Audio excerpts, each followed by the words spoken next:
Itu mungkin nanti tahun 2026 ada yang berpikir itu akan jadi 50. Waduh. Bahkan ketika ada list pun yang berarti udah spesifik, berarti kan hanya boleh di KL A, B, C, D gitu ya. Tapi justru juga kebablasan juga akhirnya gitu. Dan karena bagaimana mungkin Anda mengubah undang-undang TNI tanpa mengubah undang-undang pertahanan. Tidak ada yang mudah dalam reformasi, apalagi reformasi TNI atau reformasi militer.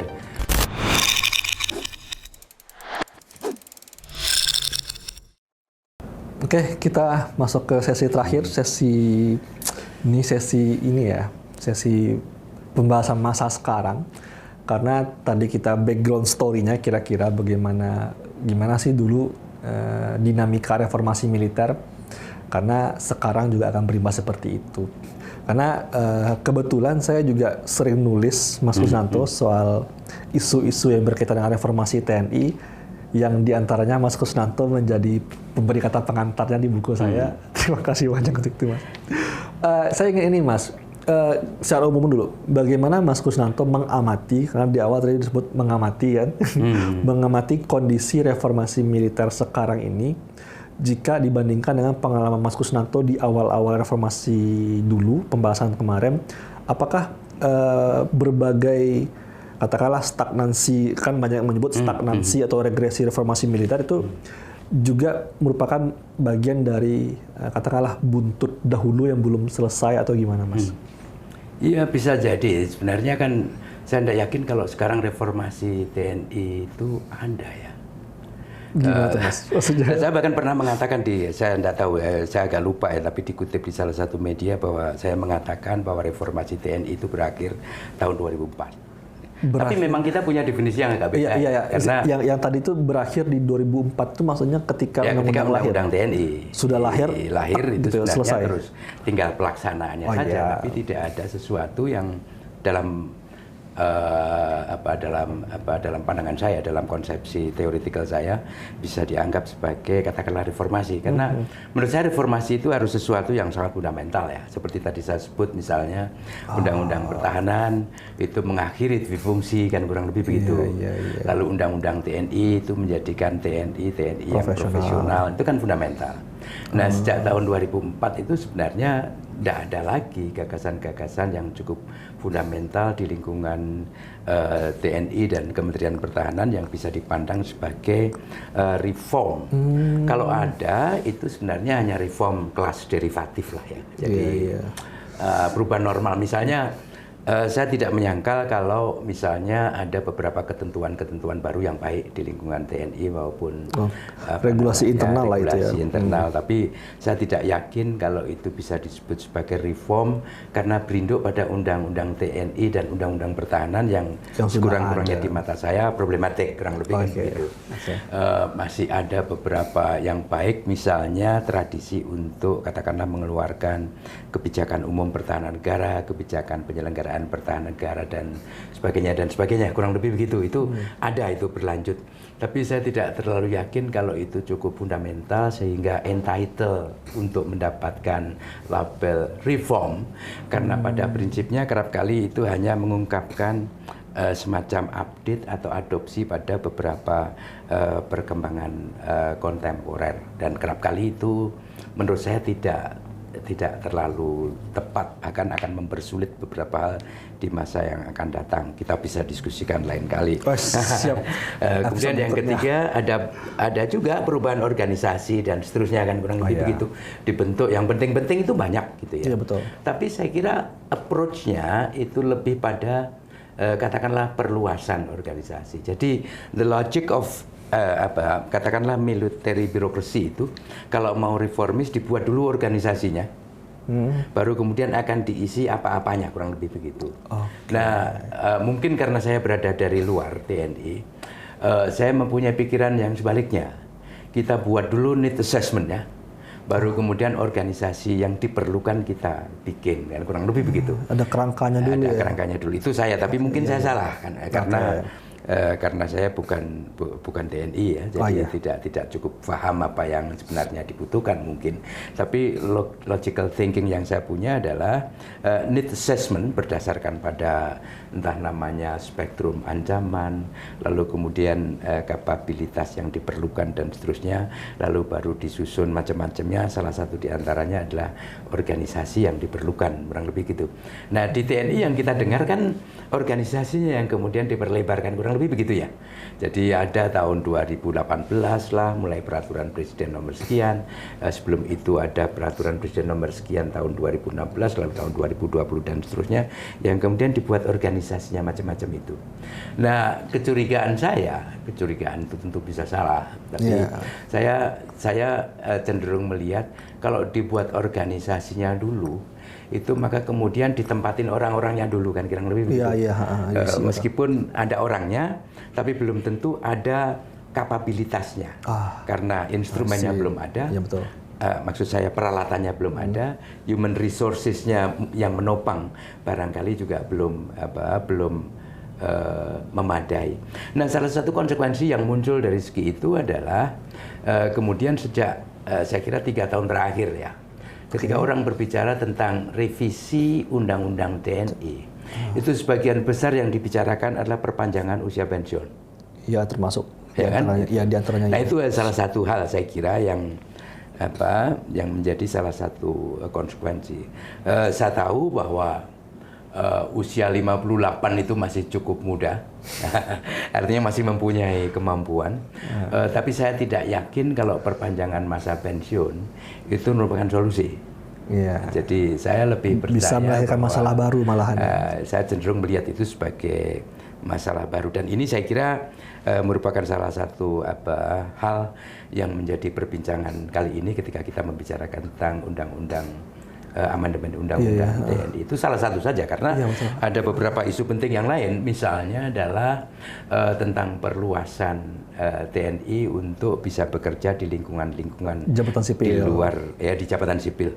Itu kalau dulu kan cuma 8, terus kemudian tambah menjadi 10, sekarang saya kira menjadi 19 atau berapa? 18 jabatan sipil, satu pasal yang ayat huruf yang multitafsir. Begitu. Itu mungkin nanti tahun 2026 ada yang berpikir itu akan jadi 50. Waduh.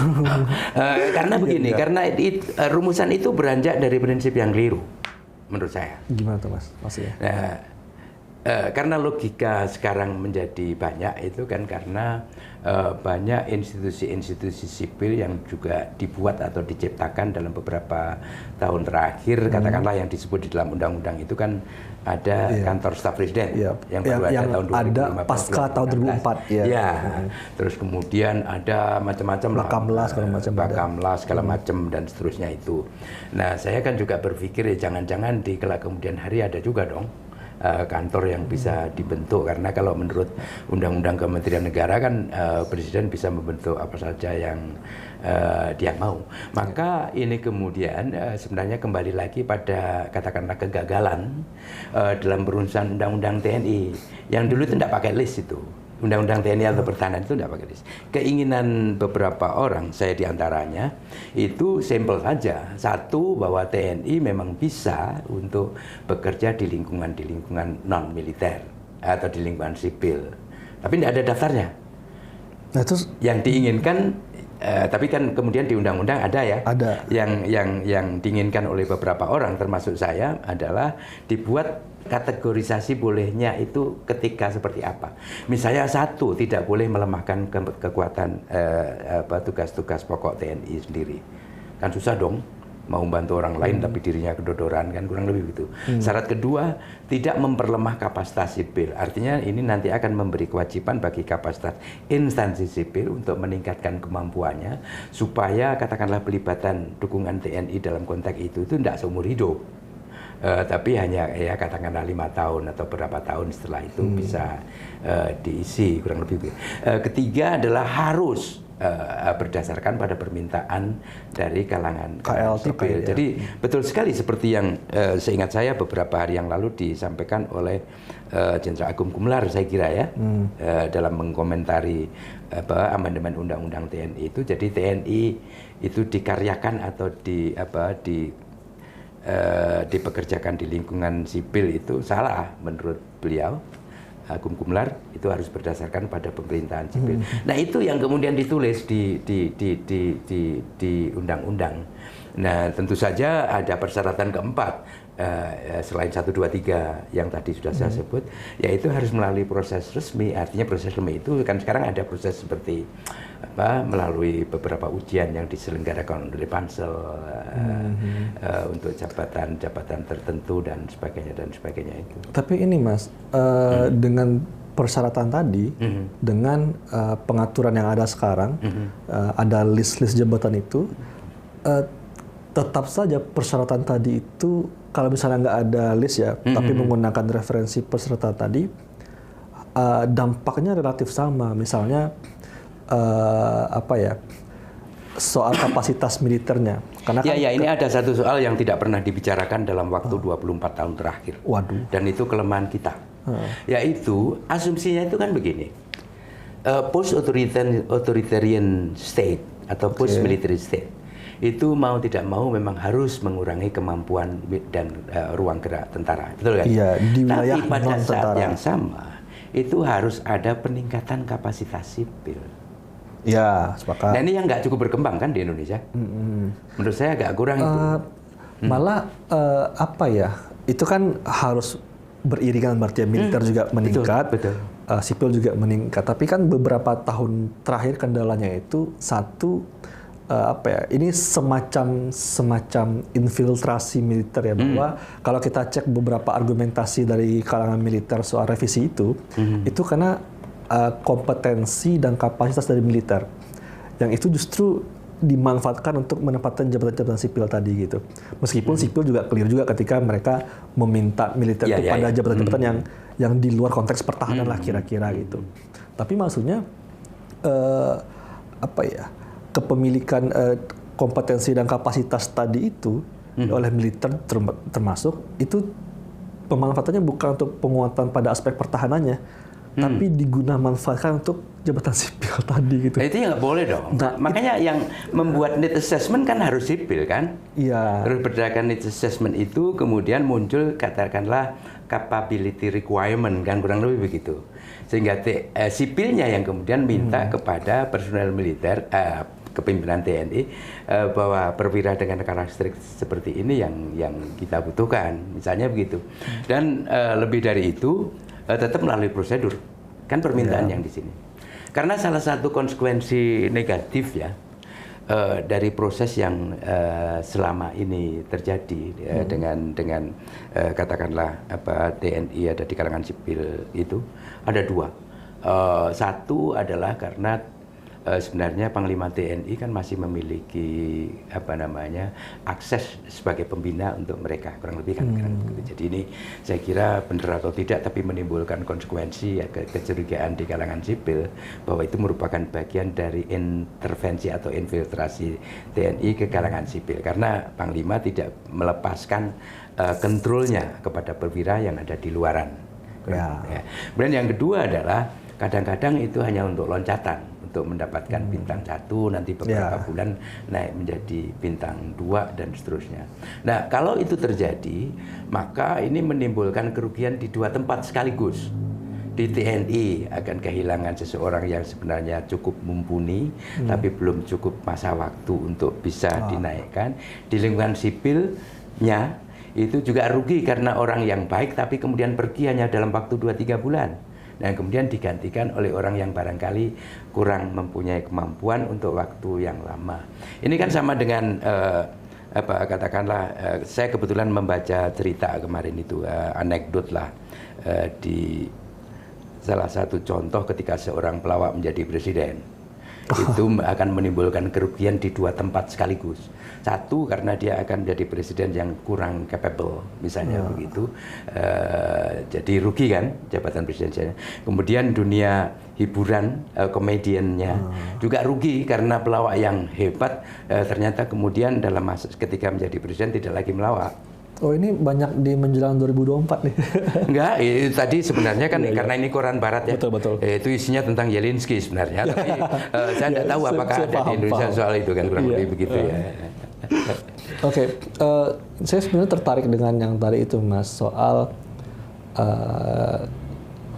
nggak perlu list lah kira-kira gitu. Karena bahkan ketika ada list pun yang berarti udah spesifik, berarti kan hanya boleh di KL A, B, C, D gitu ya. Tapi justru juga kebablasan juga akhirnya gitu. Bahkan kalau kita cek di Undang-Undang TNI itu kan penempatan itu permintaan KL. Ya. Dan sebenarnya ada kan permintaan KL disebutkan ada. Permintaan, tapi hanya KL yang disebutkan spesifik. Yang disebutkan spesifik. Ya. Nah, tapi kendalanya pada beberapa regulasi yang secara hierarki di bawah Undang-Undang TNI itu ada jabatan sipil lain yang diperbolehkan. Misal BNPB itu di Undang-Undang TNI kan nggak ada, tapi di Perpres itu ada. Kemudian kebetulan temuan tesis saya soal itu, Mas. Jadi, tapi saya lupa. Pokoknya ada 6 regulasi, 5 regulasi yang secara hierarki di bawah Undang-Undang TNI, dan 1 undang-undang. Saya lupa undang-undang apa ya. Pokoknya di tesis saya ada gitu. Dan itu memberikan jabatan sipil yang itu di luar Undang-Undang TNI. Jadi Undang-Undang TNI 14 gitu, 10 beberapa gitu. Ini ada lagi tambahan nih. Dan termasuk mekanismenya. Kalau yang di Undang-Undang TNI permintaan KL, kalau yang di regulasi itu ada MOU. Itu agak kacau memang kalau dalam beberapa tahun terakhir saya kira memang gini, khususnya dalam saya melihat begini, dalam 8 tahun terakhir ini yang disebut sebagai reformasi TNI ada yang paling buruk dalam waktu 20-an tahun terakhir. Oke. Paling mengecewakan lah, bukan paling buruk. Jadi paling saya kira mereka-mereka yang di atas ya termasuk atau khususnya bahkan di lingkungan sipil itu agak mengalami disorientasi dari apa yang sebenarnya harus dilakukan dalam konteks reformasi TNI ya, termasuk seperti dalam kasus beberapa yang Anda sebut tadi misalnya adalah perluasan tugas TNI berdasarkan MOU segala macam itu. MOU. Jadi MOU itu kan banyak yang mengecewakan betul, terutama MOU yang dilakukan oleh TNI, yang disusun oleh TNI. Saya kira menurut salah satu studi ada 120 atau 130 lebih ya MOU itu ya, lebih, dan sebagian besar itu isinya 3 pasal, pasal 1, pasal 2 dan pasal 3 itu umumnya berbunyi bahwa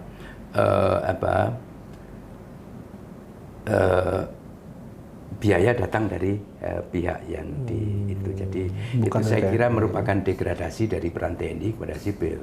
Menurut saya itu penghinaan terhadap TNI menurut saya. MOU, beberapa MOU, khususnya terkait dengan kerjasama dengan KPK lah, dengan Menteri Keuangan, dengan Dirjen Pajak, dengan kepolisian dan segala macam itu. Jadi saya tidak bisa menerima MOU sebagai dasar. Iya. Jadi lucunya gini, Mas, karena kan kebetulan pertama itu tesis saya masih dalam garapan, doakan cepat selesai guys. Yang kedua ini ternyata karena kan pertanyaan mendasar penelitian saya itu kenapa ditempatkan di luar Undang-Undang TNI? Iya, kenapa gitu kan? Ternyata yang menjadi referensi mereka untuk menempatkan di jabatan itu bukan Undang-Undang TNI. Karena Undang-Undang TNI? Bukan TNI, tapi karena MOU segala macam itu. Tapi 6 regulasi yang saya sebutkan tadi. Ada Permenhan, ada Perpres, ada Undang-Undang. Jadi rujukannya ke sana gitu. Berdasarkan Permenhan ini ada boleh gitu. Jadi bukan Undang-Undang TNI. Jadi meskipun bukannya di Undang-Undang TNI nggak ada ya. Tapi lagi-lagi referensi mereka bukan ke sana gitu. Jadi ini menjadi kendala ya struktural juga karena ada regulasi di sana yang membolehkan itu gitu. Makanya jangankan tadi Mas bilang kan kriteria aja di undang-undang, tapi sedangkan ini barangkali political objektifnya dengan ada spesifik jabatan itu berarti spesifik banget ya. Tapi sedangkan dengan kondisi itu aja di regulasi di bawahnya diperluas malahan gitu. Jadi kalau Mas bilang bingung ya betul juga. Mas Kunanto yang dari awal seperti udah bingung juga kok masih masalah yang dulu Mas Kunanto hadapi berulang lagi ternyata. Ya, jadi memang tadi ya ada kalimat saya yang tadi yang saya sebut misalnya bahwa tidak perlu ada daftar dan seterusnya. Saya kira memang kita sebenarnya membutuhkan satu pekerjaan lagi kayaknya, yaitu semacam regulatory audit. Oke, audit. Ya, ini yang tentunya yang melakukan harus kita, artinya ada masyarakat sipil ya, untuk melihat seberapa jauh suatu undang-undang itu ditindaklanjuti dalam berbagai bentuk sampai aturan yang paling bawah, katakanlah begitu.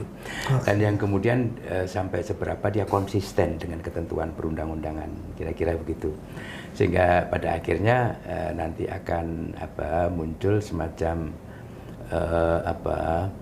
entah namanya apa itu ya, semacam legitimate requirement ya, untuk bisa menuntut katakanlah atau memprotes mana yang tidak baik dan mana yang baik dan seterusnya. Karena dalam bayangan saya kan susah juga meyakinkan kepada TNI atau kepada kalangan sipil kalau nggak ada aturannya.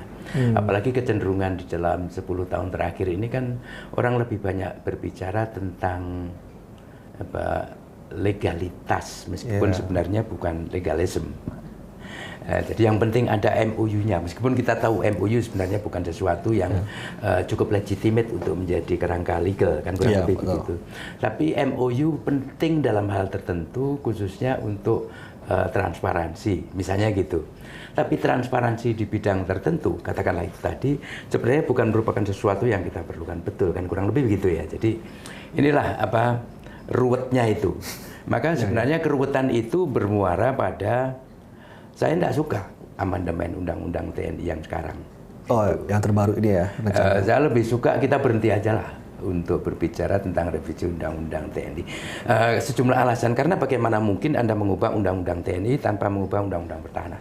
Oke. Bagaimana Anda bisa mengubah Undang-Undang TNI tanpa mengubah yang lain-lain juga, kira-kira begitu. Jadi mengapa kita tidak menjatuhkan opsi pada oke lah sekarang kita berdiskusi terus secara komprehensif dan inklusif dan transparan, segala macam ya, komplit nih lah pokoknya, antara berbagai stakeholders secara terbuka dan bertanggung jawab. Tapi kita pastikan bahwa sebelum tahun 2028 atau 2029 kita tidak akan memberlakukan undang-undang baru. Tentu pembicaraan itu terus ya, jangan lupa mulai sekarang kalau perlu. Undang-undang TNI, Undang-Undang Pertahanan, Undang-Undang Keamanan Nasional, lalu undang-undang yang lain. Nanti kemudian pada tahun 2028 atau 2029 itu ditetapkan DPR. Setelah ini membentuk suatu subsistem yang kurang lebih cukup bagus untuk katakanlah menyangga kebutuhan kita, terutama di bidang katakanlah security sector reform, termasuk criminal justice reform, misalnya gitu ya. Jadi termasuk undang-undang katakanlah peradilan militer dan segala macam itu jangan lupa itu ya, karena mau tidak mau itu juga harus dibicarakan terus. Makanya kemudian kenapa ya nggak satu paket saja gitu ya? Di tahun 2008 atau 2009 tadi. Itu diketokin bareng misalnya begitu. Kalau buru-buru sekarang itu juga sama kayak mengulang mungkin mengulang lagi, karena dulu aja rencananya sebenarnya kan cuma 10 tahun ya. Sekarang kan sudah menjadi panjang ini, dan saya yakin kalau begini terus distorsinya kan makin besar, karena distorsi itu kadang-kadang merupakan sesuatu konsekuensi yang kita tidak bisa hindari. Salah satu contoh adalah kita di Undang-Undang Pertahanan merumuskan ancaman terdiri dari ancaman militer dan ancaman non-militer. Hibrida. Di Undang-Undang TNI tahun 2004, 2 tahun kemudian itu menjadi ancaman militer dan ancaman non-militer. Tapi kemudian ada tambahan, ancaman militer itu terdiri dari ancaman militer agresi dan ancaman militer non-agresi. Itu di pasalnya, di penjelasannya. Nah, tahun 2014 itu beberapa dokumen di Kementerian Pertahanan muncul lagi itu yang baru-baru itu, ancaman termasuk diantaranya tahun 2018 itu muncul ancaman hybrid. Ya, di Undang-Undang PSDN. Ya, sebelum itu muncul ancaman asimetrik, kira-kira begitu. Banyak. Saya tidak terlalu yakin kalau beberapa istilah itu entah namanya tidak. Gini, kalau beberapa istilah itu cukup bermanfaat untuk dipakai at the operational level. Untuk akademik penting, kira-kira begitu. Untuk kebijakan bisa perlu, tapi pada tataran operasi militer khususnya itu bisa tidak perlu. Karena pada ujungnya nanti atau pada akhirnya tetap masuk dalam kerangka operasi militer perang atau operasi militer selain perang. Sekali lagi, operasi militer selain perang pun bagi saya tetap tidak lebih dari stability operation, support operation, disaster relief dan humanitarian assistance, Pacific mission. Jadi kira-kira cuma itu gitu. Kalau cuma 4 atau 3 itu simple. 1, karena itu ad hoc basis. 2, karena itu mission base. Jadi tidak ada yang permanen itu. Betul kan? Betul. 3, ada alokasi anggaran yang sebenarnya kemudian dikeluarkan dari TNI sendiri. Yang dialokasikan merupakan bagian dari anggaran pertahanan. Jadi tidak ada time lag antara decision sekarang dengan pelaksanaan. Ini sekarang kan sebagian persoalan di situ. Jadi untuk perbantuan-perbantuan jumlahnya 14 itu duitnya kan nggak ada. Duitnya ada di tempat lain. Jadi itu sebenarnya kita babak belur saja. Misalnya mau mengirim untuk katakanlah penanggulangan bencana atau peacekeeping operation. Berapa lama kita bisa bersiap TNI? Bisa 3 bulan, bisa 6 bulan, tergantung uangnya. Tapi lain halnya kalau ditetapkan sebagai yang 4 tadi, yang kemudian anggarannya masuk sekaligus di anggaran-anggaran itu. Jadi banyak yang sebenarnya harus kita evaluasi lagi. Kita evaluasi. Tapi saya kira saatnya sekarang, menurut saya tahun 2025 menjadi kritikal sampai tahun 2029 itu, karena saya lihat katakanlah persiapan untuk tahun 2045 gitu ya. Kalau tahun 2040-an kita masih berdiskusi kayak gini, kayaknya agak susah itu. Iya. Oke, Mas Kusnanto, tadi udah banyak sekali kita diberi keyword dan juga proyeksi agenda ke depan, terutama soal audit regulation, terutama yang keyword tadi. Banyak sekali yang masih ingin saya tanyakan sebenarnya, tapi karena ya soal waktu juga, ini sebenarnya bukan soal waktu, tapi biar Mas Kusnanto bisa kita undang lagi sebenarnya. Ya, dengan senang hati kapan-kapan kita berdiskusi. Oke, baik. Terima kasih banyak Mas Kusnanto. Terima kasih kembali. Saya sangat senang bisa share pengalaman meskipun saya yakin bahwa waktu selalu spesifik ya. Belum tentu pengalaman saya bisa diulangi. Tapi sekurang-kurangnya untuk memahami bahwa tidak ada yang mudah dalam reformasi, apalagi reformasi TNI atau reformasi militer, tapi juga merupakan sesuatu yang dengan sendirinya akan sampai pada pekerjaan lain, yaitu bahwa jangan pernah lelah untuk mengawasi reformasi militer, karena sebenarnya salah satu persoalan yang tidak kalah seriusnya adalah bagaimana meningkatkan kemampuan sipil untuk mengisi kekosongan yang dimiliki oleh militer, katakanlah. Oke, terima kasih banyak Mas Kusnanto. Sampai jumpa di diskusi selanjutnya, dan terima kasih teman-teman Setara telah menyaksikan dari yang pertama ya sampai ke yang ketiga ini, karena itu semuanya linear semua gitu. Oke, jangan lupa ini apa Bang Bani? Ini kameramen kita ada pesan. Iya, jangan lupa komen, like, share, dan subscribe juga channel Astara untuk kita diskusi berikutnya. Oke, sampai jumpa. Sampai jumpa. Makasih.